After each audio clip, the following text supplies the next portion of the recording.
गुलाब चंद दुबे। गुलाब चंद जी, अब जो आने वाला लोकसभा चुनाव है वो किस किस के बीच होगा? क्या अब ये क्लियर है कि एमवीए जैसी है वैसी ही रहेगी? मतलब शरद पवार गुट रहेगा, उद्धव ठाकरे गुट रहेगा, कांग्रेस रहेगा, और इस तरफ आपकी पार्टी रहेगी, शिवसेना, बीजेपी रहेगी, और अजीत दादा की एनसीपी रहेगी। जी मानक जी, आपके चैनल के माध्यम से बड़े विनम्रता पूर्वक ये कहना चाहूँगा, फिलहाल हम आपके इस डिबेट पे बैठे हैं, हम किसी गुट के नहीं हैं। हम शिवसेना के प्रवक्ता के रूप में आपके बीच बैठे हैं। रही बात, दूसरी बात, इस देश के वरिष्ठतम पत्रकार आदरणीय आशुतोष जी हैं, इनके स्टेटमेंट, इनके कमिटमेंट जो भी कुछ कह रहे हैं, मुझे इस बात से एक ही बात, मैं इनके लिए कुछ कहना नहीं चाहता हूं, इतना जरूर संदेश देना चाहता हूं आपके माध्यम से कि निकली भंवरगाह से जो कश्ती किसी तरह अगर खतरा हो बरकरार तो साहिल नहीं हो, कर जाते हैं अक्सर गलतियां वे तजुर्बों के नाम पर, भले जाहिर है उनका हासिल मगर हासिल नहीं हो।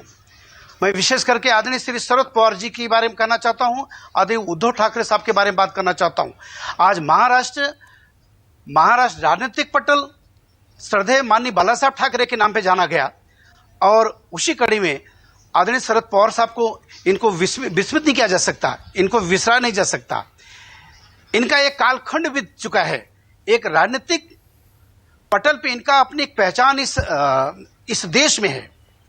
आज इनके कुनबे से निकल करके अजीत दादा पवार जी ने आज जो कुछ भी आदरणीय श्री नरेंद्र मोदी साहब के नेतृत्व को उनका स्वीकार किया है, तो निश्चित तौर पर राष्ट्र की अखंडता के खातिर हर देश के नेताओं के अंदर एक चिंतन ही नहीं बल्कि अभिष्ट चिंतन हो चुका है। गुलाब चंद जी, दो तीन छोटे छोटे सवाल है मेरे।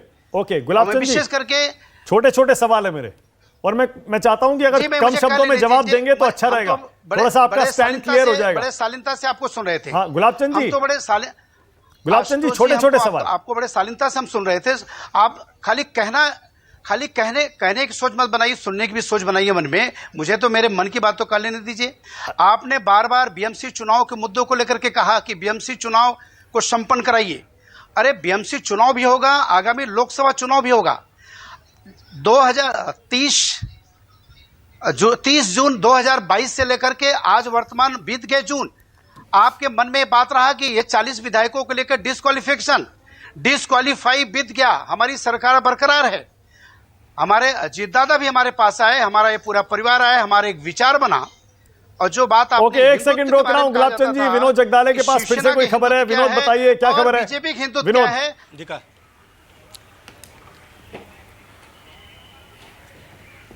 देखिए जितेंद्र आव्हाड, डॉक्टर जितेंद्र आव्हाड, इन्होंने अपना ट्वीट कर दिया है, हमेशा साहब के साथ। गाड़ी में वो सवारी कर रहे हैं, साथ में बगल में शरद पवार बैठे हैं। जितेंद्र आव्हाड ने भी ट्वीट कर दिया और कहा है कि हमेशा साहब के साथ। मतलब अब सुप्रिया सुले या ये तो साथ में है ही, जयंत पाटिल है ही, और अब जितेंद्र आव्हाड भी इनके साथ नज़र आ रहे हैं। मतलब जितेंद्र आव्हाड, ये देखिए इनका ट्वीट, ये फिर से मैं आपको दिखाना चाहता हूँ। ये देखिए, ये है जितेंद्र आव्हाड, इन्होंने ट्वीट कर दिया। इनके ट्वीट का इंतजार था कि वो किसके साथ है। उन्होंने लिखा है कि हमेशा शरद पवार के साथ। तो जाहिर सी बात है, अब यहाँ पर एनसीपी में कौन किसके साथ है, ये समझने के लिए कम से कम मानक 2 से 3 दिनों का इंतजार करना पड़ेगा। देखिए, बारामती जो गढ़ है शरद पवार का, वहाँ कहीं खुशी है, कहीं गम है। कुछ कार्यकर्ता खुश हैं कि हम सत्ता में आए, तो कुछ कार्यकर्ता नाराज़ है कि शरद पवार के साथ जो किया अजित पवार ने वो सही नहीं किया है। लेकिन शरद पवार ने कहा कि 6 तारीख का इंतजार कीजिए, उनसे विधायक संपर्क बनाए हुए हैं, और कौन किसके साथ है ये 2 से 3 दिनों में पता चलेगा। अब देखना ये है कि 54 विधायक है पार्टी में अजित पवार के समेत, तो अब कितने किसके पाले में जाते हैं। ओके गुलाब चंद जी, 2-3 सवाल थे मेरे छोटे छोटे, और कम शब्दों में जवाब देंगे तो मजा आ जाएगा। पहला सवाल ये था गुलाब चंद जी, क्या एनसीपी परिवारवादी पार्टी है?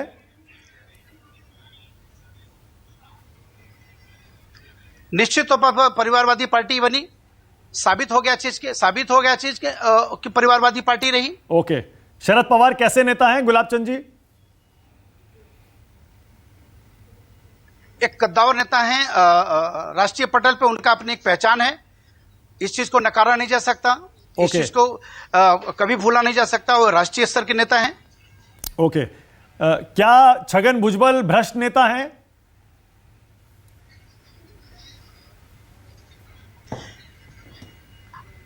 हम ये कैसे कह सकते हैं वो भ्रष्ट नेता है? मैं आपके माध्यम से पूछना चाहता हूं, क्या हमारे संजय राउत जी भ्रष्ट नेता हैं? नवाब मलिक भ्रष्ट नेता हैं? अनिल देशमुख भ्रष्ट नेता हैं? हम किसी के बारे में भ्रष्ट करने की स्थिति हम अपने मुंह से नहीं कह सकते कि कोई भ्रष्ट है और कौन साफ है, कौन पाक है।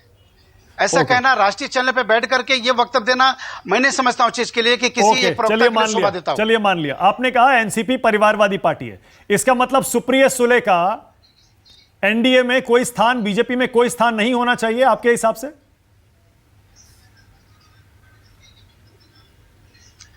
स्थान क्यों नहीं होना चाहिए, वो बात की बात है।